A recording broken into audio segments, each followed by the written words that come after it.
Welkom by Huisgeloof nommer 25. Voor ons saamgesels oor Ou Testamentiese karakters wat vir ons interessant is. Vandag gesels ons oor een van die meer bekende karakters en sy naam is Jona. So lees gerus saam uit Jona 4. Okay, so wat gaan hier aan?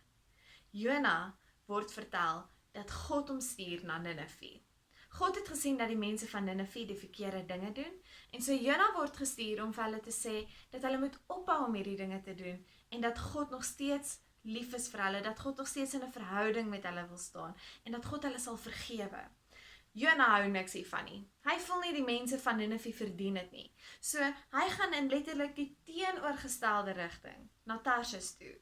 Maar op pad soontoe staan groot storm, hy word uit die skip gegooi, 'n vis kom, sluk hom in, 3 dae later spoeg die vis hom uit. En gewoonlik eindig die storie daar en ons praat van Jona en die groot vis. Maar Jona gaan nie oor die vis nie. Jona gaan oor God wat lief is vir mense, al voel ons hulle verdien dit nie.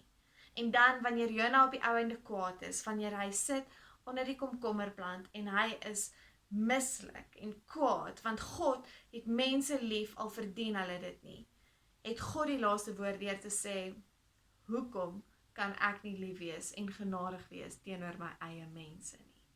Ek's mal oor die verhaal van Jona, nie omdat ek van Jona hou nie, maar omdat ek hou van die gedagte dat God lief is vir mense, ongeag of ons dink hulle verdien dit of nie.